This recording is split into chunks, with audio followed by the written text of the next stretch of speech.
Hello friends. Intermediate poetry का जो next है माई हेवन, उसको हम स्टार्ट करते हैं। और जो प्रेजेंट पोएम है फ्रेंड्स, ये रविन्द्रनाथ टैगोर के द्वारा लिखी गई है। और रविन्द्रनाथ टैगोर को हमने एक्चुअली प्रोज में भी पढ़ा, और इनकी बड़ी एक फेमस स्टोरी और वो हमने पढ़ी, और स्टोरी का नाम था होम कमिंग। और यहाँ अब इन्हीं के द्वारा लिखी हुई एक पोएम माई हेवन हम पढ़ेंगे। और माई हेवन का जो टाइटल, ये जो टाइटल है, टाइटल का जो अर्थ होता है वो क्या है फ्रेंड्स? मेरा स्वर्ग। मीन्स एक यहाँ पोएम में जो राइटर हैं, जो पोएट हैं, एक स्वर्ग की कल्पना करते हैं। वो कहना चाह रहे हैं कि मेरी जो मातृभूमि है, मेरी जो मिट्टी है, मेरी जो धरती है, वो किस तरह की हो, वहाँ कौन कौन से गुण हो, वहाँ देशवासी कैसे हों। एक ऐसे ही देश की यहाँ जो पोएट है वो कल्पना करते हैं। क्लियर? यानी अपनी मातृभूमि के लिए एक पोएट की अभिलाषा, पोएट की जो इच्छा है, उसको ये पोएम बताती है। Desire of poet for his Motherland, that is India.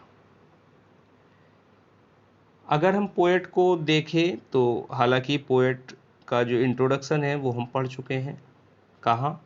हमने इनको प्रोज में पढ़ा, जब हमने होम कमिंग स्टार्ट की थी, उससे पहले भी इनको पढ़ा था। चलिए फिर भी एक बार पढ़ लेते हैं, कोई बुराई नहीं है जानने में ऑथर को। बॉर्न May 7, 1861 इन कलकत्ता। कलकत्ता में, जो कोलकाता है, पहले कलकत्ता था, इसमें पैदा 1861 में। Distinguished novelist and poet. और एक्चुअल में पोएट बड़े एक वर्सेटाइल जीनियस थे, एक बहुमुखी प्रतिभा के धनी थे। मीन्स एक बड़े स्टोरी राइटर, एक बड़े नॉवलिस्ट, एक बड़े प्रोज राइटर, एक बड़े पोएट, एक बड़े प्ले राइट, एक बड़े नाटककार। मीन्स कोई ऐसी विधा थी ही नहीं लिटरेचर की जिसमें वो एक्सपर्ट ना हो। और ऐसा जीनियस कई सौ सालों के बाद, सैकड़ों सालों में कोई धरती पर पैदा होता है, जैसे कि पोएट थे। और इवन इनको एक सबसे बड़ा जो प्राइज़ होता है वर्ल्ड में, मीन्स नोबेल प्राइज़, जो केवल 6 फील्ड्स में मिलता है, 6 शाखाओं में वो दिया जाता है, वो भी इनको अवार्ड किया गया। हिज फादर फादर इनके देवेंद्रनाथ टैगोर थे। एजुकेटेड मोस्टली एट होम, और प्राय घर पर ही अध्ययन। इंग्लैंड भेजे गए पढ़ने के लिए law, and there he joined the University College of London. London में लॉ की स्टडी करने के लिए भेजे गए और यूनिवर्सिटी कॉलेज वहाँ ज्वाइन किया। उन्होंने 1901 में शांति निकेतन की स्थापना की। Famous university of India, Bharat का एक प्रसिद्ध विश्वविद्यालय है शांति निकेतन। कभी पेड़ों की छाया में बैठ के वहाँ विद्यार्थी पढ़ा करते थे, अब एक बहुत बड़ी वो यूनिवर्सिटी है। और इन्हीं के द्वारा 1901 में उसकी स्थापना की गई थी। He won the Nobel prize for literature in 1913। 1913 में उन्हें क्या मिला? नोबेल प्राइज मिला। और गीतांजलि के लिए उन्हें नोबेल प्राइज दिया गया था। गीतांजलि एक फेमस, इन्होंने एक कलेक्शन ऑफ बुक्स, वो कलेक्शन ऑफ जो पोएम्स हैं फ्रेंड्स, वो थी गीतांजलि, उस पर इन्हें नोबेल प्राइज मिला। ही ऑल्सो नाइटेड इन 1915। 1915 में नाइटहुड की उपाधि दी गई, लेकिन 1919 में जब जलियांवाला मैसेकर था, जलियांवाला हत्याकांड हुआ था, जनरल डायर ने जब जलियांवाला बाग में हत्या, एक मासूम लोगों की भीड़ जो वहाँ इकट्ठा थी बैसाखी के दिन, तो उस भीड़ पे 1919 में 13 अप्रैल 1919 में क्या किया था? गोली चलवा दी थी, और उसमें कई हजार लोग वहाँ मर गए थे। तो उस जलियांवाला हत्याकांड के विरोध में इन्होंने उस नाइटहुड की उपाधि को लौटा दिया।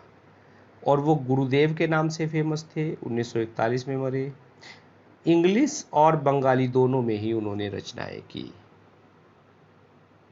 Clear? His famous poetic works are the Gitanjali, the Crescent Moon, Gardener, Fruit Gathering, Lover's Gift, Chitra, The King of the Dark Chamber, Post Office। ये वेल नोन उनके प्लेज हैं, नाटक हैं। उनके कुछ नॉवेल्स, और नॉवेल्स की अगर हम बात करें तो गोरा, द होम और the wreck, home coming and Kabuliwala, ये उनकी शॉर्ट स्टोरीज है। जनगण मन वॉज कंपोज बाई टैगोर। और यहाँ सबसे इम्पोर्टेंट बात यह है कि आपका जो जनगण मन है, जो राष्ट्र गान है आपका जनगण मन अधिनायक, वो रविन्द्रनाथ टैगोर ने लिखा। और मैं और एडिशनली आपको एक बात और बता दूं कि ये वर्ल्ड में अकेले पोएट हैं जिनका लिखा हुआ राष्ट्र, जो लिखे हुए जो गीत हैं वो 2 देशों के राष्ट्रगान हैं। एक हमारे देश ने इनका जो रचना है, इनकी रचना को अपना राष्ट्रगान बना लिया, और दूसरा जो बांग्लादेश है, ओमार सोनार बांग्ला, वो भी इन्होंने लिखा। मीन्स बांग्लादेश के राष्ट्रगीत के भी ये रचयिता हैं। तो कितनी बड़ी बात है एक व्यक्ति के लिए, एक राइटर के लिए। अबाउट द पोएम की अगर हम बात करें, poem my heaven drawers the picture of an ideal country. ये एक ऐसे आदर्श देश की कल्पना करते हैं कि where people are literate and enjoy all type freedom, liberal and broad minded, कि जहाँ जो लोग हैं वो लिटरेट हों, वो शिक्षित हों, वो पढ़े लिखे हों, और ऑल टाइप ऑफ फ्रीडम, हर प्रकार का जो आज़ादी है वो उनको मिले, वो लिबरल रहे, उदार रहे, एंड ब्रॉड माइंडेड, और बड़े मन वाले रहे, उनका जो सोचने का नज़रिया है वो बड़ा हो। मीन्स वो नैरो माइंडेड ना रहे, they should be broad minded. There is no distinction among them on the basis of caste, color and creed. और कोई भी भेदभाव वहाँ ना हो, जाति के आधार पर, कलर के रंग के आधार पर, या क्रीड के आधार पर। Clear? They are industrious and progressive, वे मेहनती हों, आगे बढ़ने की ललक उनके अंदर हो। अंदर divine inspiration they march on towards new thoughts and actions, और ईश्वर के मार्गदर्शन में वो क्या करें, आगे बढ़ें, उनके अपने जो कार्य हैं और अपने जो विचार हैं उनको आगे बढ़ाएं। The poet praise to God, poet भगवान से प्रार्थना करते हैं कि जो उनका देश है इंडिया, वो ऐसा ही एक देश बने, वो इसी प्रकार का एक ड्रीम लैंड का एक देश हो, एक सपनों का देश वो हो। चलिए फ्रेंड्स, टेक्स्ट स्टडी कर लेते हैं। Where the mind is without fear and the head is held high, where knowledge is free, where the world has not been broken up into fragments by narrow domestic walls। कि जहाँ जो मन है, मस्तिष्क, mind है, मन है, वो विदाउट फियर मीन्स उसमें कोई डर ना हो, वो भय रहित हो। विदाउट फियर मीन्स भय रहित। जहाँ मन भय रहित हो, जहाँ मन में कोई भी डर ना हो, मीन्स ऐसे गुणों की वो कल्पना कर रहे हैं अपने देशवासियों में। वो कहते हैं कि मेरे देशवासियों में कुछ स्पेशल कैरेक्टर्स होने चाहिए, कुछ स्पेशल क्वालिटीज़ होनी चाहिए। और सबसे पहली क्वालिटी क्या है? दे शुड बी विदाउट फियर, कि वो भय रहित हो, बेनिर्भय हो। Clear friends? And the head is held high, और उनका जो मस्तिष्क है वो गर्व से ऊंचा हो। मीन्स उनमें आत्मसम्मान की भावना हो और उनमें गर्व हो। क्लियर? पहली लाइन क्लियर हुई आपको? और ये मैं आपको बता दूं कि ये जो पूरी पोयम है, ये देखने में आपको पोयम नहीं लग रही है, ये एक्चुअल में ऐसे लग रही है जैसे कि एक प्रोज हो। मीन्स ये प्रोजेइक पोएट्री का एक एग्जाम्पल है जिसे हम कहते हैं गद्य काव्य। एक ऐसा गीत, एक ऐसी रचना, एक ऐसी कविता जो गद्य के रूप में लिखी गई हो। क्लियर है फ्रेंड्स? तो ये गद्य काव्य का एक उदाहरण है, और ऐसा लग रहा है जैसे कि हम गद्य को पढ़ रहे हैं, हम पद्य को नहीं पढ़ रहे। लेकिन ऐसी जो पोएम्स होती है उनमें भी एक इंटरनल राइमिंग होती है जो हमें दिखाई नहीं देती, लेकिन फिर भी उसमें एक लय होती है। क्लियर? एक ब्यूटी होती है कि जहाँ नॉलेज इज फ्री, वेयर ज्ञान, जहाँ जो ज्ञान है वो क्या हो, वो फ्री हो। मीन्स सबको विद्या मिले, ना जाति का बंधन हो, ना धर्म का बंधन हो, कोई भी बंधन ना हो, सबको जहाँ ज्ञान मिले, सबको विद्या मिले, where the world has not been broken up into fragments by narrow domestic walls। और नैरो डोमेस्टिक वॉल्स कहते हैं संकीर्ण देशभक्ति। क्या? संकीर्ण देशभक्ति। और जो फ्रेगमेंट्स कहते हैं टुकड़े, कि जहाँ संकीर्ण देशभक्ति में, कि वह हमारा जो देश है, कि जहाँ लोगों में संकीर्ण देशभक्ति ना हो, सारा संसार सबका घर माना जाए। ऐसा ना हो कि मैं यहाँ रह रहा हूँ, ये मेरा देश, ये मैं नहीं। एक वसुधैव कुटुंबकम की भावना, मीन्स पूरी दुनिया ही मेरा घर है। यह देश में ना बटा हो, यह प्रदेश में ये पृथ्वी ना बटी हो।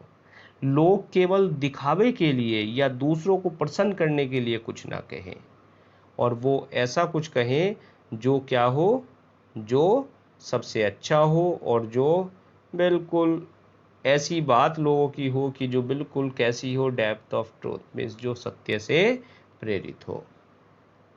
Where words come out from the depth of truth, और जहाँ जो वर्ड्स हैं, वो शब्द हैं, वो कैसे हों, पूर्ण रूप से सत्य हों।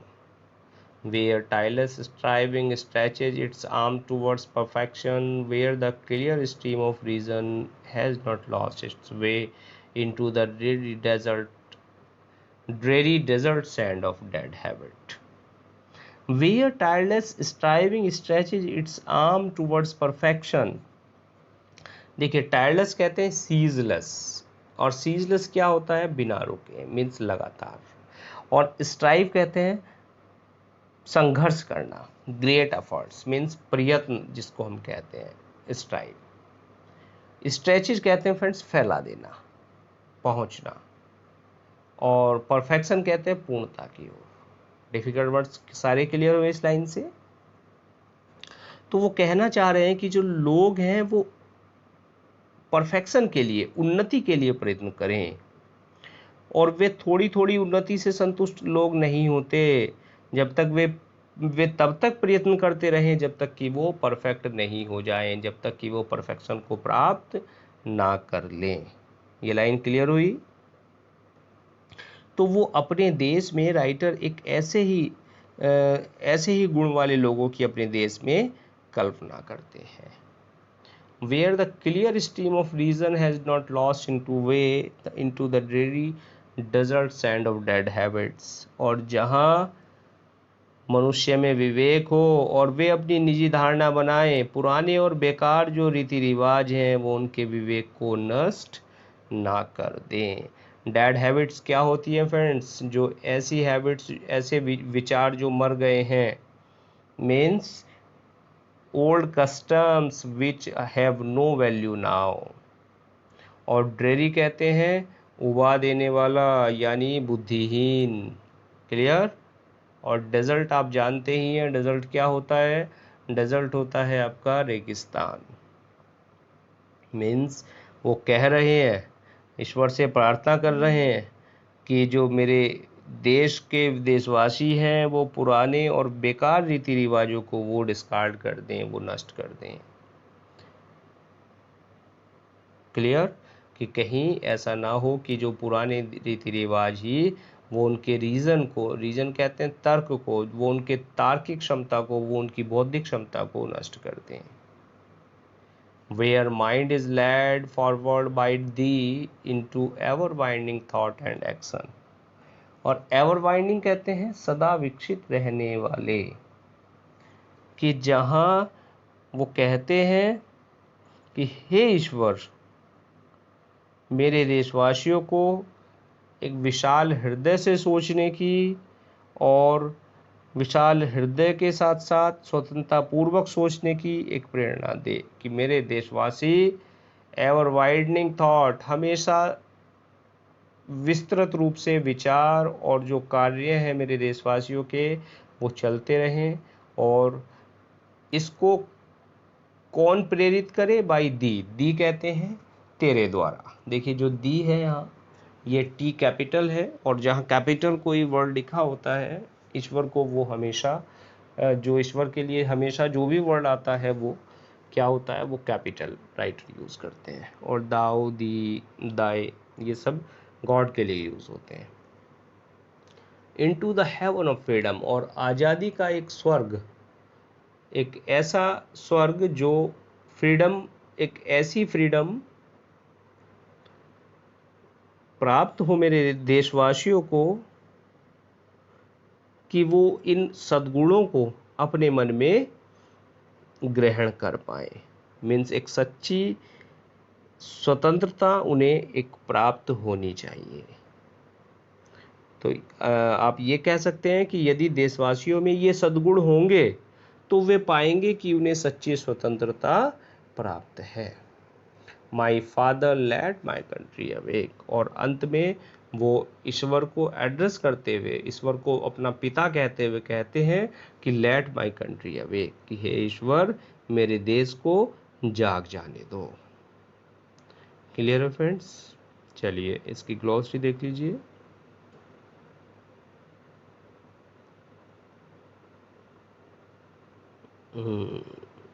देखिए एक ही स्क्रीनशॉट में आ जाएगी ये। Head is held high, knowledge is free, word fragments, narrow domestic walls. हालांकि डिफ़िकल्ट वर्ड्स इस पोएम में बहुत ज़्यादा नहीं है, फिर भी पोएम को एंजॉय कीजिए, पढ़ते रहिए। डिफ़िकल्ट वर्ड्स आपकी जो अंडरस्टैंडिंग है उसको शार्प कर देते हैं। देखिए अगर डिफ़िकल्ट वर्ड्स आपने पढ़ लिए, आपने ग्लॉसरी आपने जान ली, तो जो वर्ड्स आप यहाँ पोएम में या चैप्टर में आप पाएंगे वही वर्ड्स आप पाएंगे, तो उन वर्ड्स को बहुत अच्छे से आप इंटरप्रेट कर पाएंगे। मीन्स आप उनको बढ़िया समझ पाएंगे और आपकी जो इंग्लिश है वो अच्छी हो जाएगी। क्लियर है फ्रेंड्स? तो चलिए अब नेक्स्ट वीडियो में किसी नेक्स्ट पोएम या चैप्टर को हम डिस्कस करेंगे। Now thanks for watching this video.